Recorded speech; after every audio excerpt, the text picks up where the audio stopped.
So I'm back on air, and I'm happy to be back on air. And the reason why I was away for a little bit there is because I may have had COVID. I don't know if I did. I haven't gotten tested, and I haven't, at some point I want to take the antibody test, but I don't know how to get my hand on one of those at this point in time. And, my general sense of it is that the hoops you have to jump through are not worth it at the moment, and I'd rather just, stay isolated and not put anybody else in danger if I still have it and if I'm still contagious. But let me tell everybody exactly how it happened. So Thursday night or Friday morning, it was Friday at 4 a.m., so it was, Thursday night for me, in my interpretation of it. I wouldn't really refer to 4 a.m. as like Friday morning. It's more of a Thursday night thing to me. But anyway, I woke up absolutely freezing. And I'm never like that.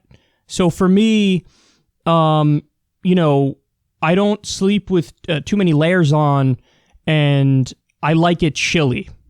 I like the room chilly. I'm like a 67 degree kind of guy, and even with 67 degrees, throughout the course of the night, I'm usually shoving a foot or two outside of the old blanket. So I woke up Friday morning, Thursday night, 4 a.m., just absolutely freezing, and I was like, oh no. So I got up and I took my temperature. Now, this is where there's a lot of disagreement among people in my inner circle who I've talked to as to whether or not I had it or didn't have it, and you're about to understand why that is. Now, my resting temperature normally, so if I were to take my temperature on any normal day where I feel totally normal, it's about 97. I have like a relatively low, sometimes even like 96.7, 96.8. I have a relatively low resting temperature. So that night when I took my temperature, it was 99.5.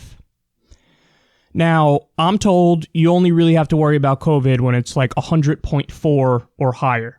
But, my interpretation of it is I'm having fever symptoms. I woke up in the middle of the night with chills, and I'm 2.5 degrees above what my resting is. So obviously that's concerning. So Friday morning, I had to do Rising with Crystal and Sagar, and I did the show. It was quick. It was, 10, 15 minutes. And you can't tell from watching it because I watched it back, but I was hurting during that segment. And my symptoms were extreme fatigue, sleepiness, absolutely no hunger at all. And I was my body wasn't capable of regulating its temperature. I would either be too hot or too cold. It was impossible to get comfortable. And I also had minor stomach problems as well. Didn't manifest into anything, but it was just, you felt it a little bit. But that was the extent of my symptoms. That's it. That's where it stopped.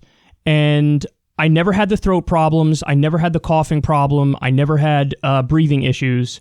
Now, in reading about it, come to find out, it's 68% of COVID cases that end up having the dry cough and the throat problems. So, it's possible I had it and I was in that 30% that doesn't have that symptom. But, I just found it weird and thought there's always a chance I didn't have it because I never had any throat issues or coughing issues. So I took beforehand, just so everybody knows, I took every single precaution imaginable. I'm not kidding when I say in the span of a month and a half, I had been in public maybe 2 or 3 times, and the times that I did go in public, I was covering my face. I sent my friends and my family a picture of me one time when I went to the store, and I'm wearing one of the winter ski masks, and where everything is covered except the eyes aren't, and then I had sunglasses on to cover the eyes, so it looks like I'm gonna go rob the place. And everybody knows how much I've been on top of this COVID situation and following the news, and so I know how bad it can be. So I took every single precaution imaginable. Never went out in public when I didn't have to. The only time I went was to the grocery store, 1, 2, in and out, totally covered. And then the only other interaction that I had was with my neighbor, where my neighbor was way more than 6 feet away from me. Now, I will say that I had at times heard my neighbor coughing. I heard him coughing.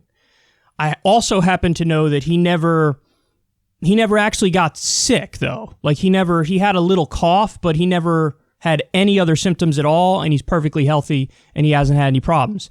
But even so, when I did have a small conversation with him, he was more than 6 feet away.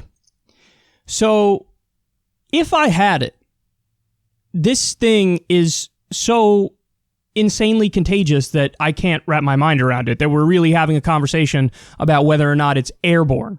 Not just, because they say now, the official story is, when you have the flu, you will give the flu to like 1.5 people. They say COVID's like 2.5 or 3. So it's about double as contagious as the flu, which is pretty contagious.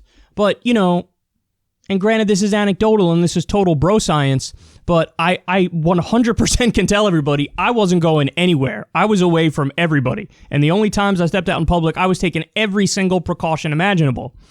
And, so if I did happen to get COVID, it's amazing that I found a way to get it, because it would seemingly be impossible. Now, I am in a hot zone, but still, when you take every precaution, you would think it's pretty much impossible to get it, but here we are. So, now here are the possibilities. There are a bunch of possibilities. It's possible that I didn't have it. That's certainly possible. Now, a good counter argument to that, though, is, well, then what the heck did you have? Because I know I had something. I will not entertain the idea that I had nothing, because I know the symptoms, and the symptoms were definitely something. They were not nothing. They were not psychosomatic. It was definitely something. So what the heck was it if it wasn't COVID? I don't know. I really don't know. But it's possible I didn't have it. It's also possible, here's where it gets interesting, that I had it, but viral load with COVID is a real issue. Viral load meaning, I had it, but I had very, very little of it, and you need a certain amount, a certain threshold to get really sick, or there's a direct correlation between how much, you get in you and how sick you get. See, normally the way viruses work and the way I think about viruses, and probably the way you think about viruses as well, it's like you either have it or you don't. Like, it's that simple. Did you get it or did you not get it? That's that's how I think about it, how I've always thought about it. But there's been some evidence to suggest that there's a direct correlation between how much gets in your body initially and then how sick you get. And if that is the case, that would be consistent with what happened to me. That would be a logical explanation. That would be a reasonable explanation. That perhaps I just got the tiniest amount possible in me, and that gave me these symptoms, and I'm just lucky that I didn't get way more. I mean, I think that's a very, very possible scenario, because when you look at what's happening with people who work in hospitals, many young doctors are getting very sick and dying. And it could be because they're just constantly getting bombarded with the virus. So another option is that I had it, but, it was always going to be mild for me for whatever reason. Maybe there's something when it comes to genetics. Maybe it's something about health. I mean, I know I'm young, but I don't necessarily think I'm the picture of health. I don't think I'm like, the kind of person who would fare best with my immune system. If anything, I think maybe my immune system is a little on the weaker side because it's not tested all that much because of the nature of my job. I'm not usually out and about a lot in public. So if anything, I would say, the opposite. But it's possible it's something genetic that I just wasn't going to get it bad. And then this other thing occurred to me as well. It's also possible that since I was sick over the winter for like a 3 or 4 week period, my immune system was prepared to fight it off. Now, I'm not like, there's a lot of people out there who are saying, I swear I had COVID in like November or December. There's a lot of people out there saying that. I'm not saying that because I know I didn't have COVID in November or December, because my symptoms for the sickness I had probably in November or December, it was just really like standard cold symptoms. Like I had a lot of congestion, I was blowing my nose, my throat hurt. it was that. It wasn't COVID symptoms, and COVID, you know, very famously, people don't have congestion and aren't blowing their nose and stuff like that. So, but my point is, there are the coronaviruses, that's a family of viruses, and I could have had a cold that was a coronavirus, not the coronavirus.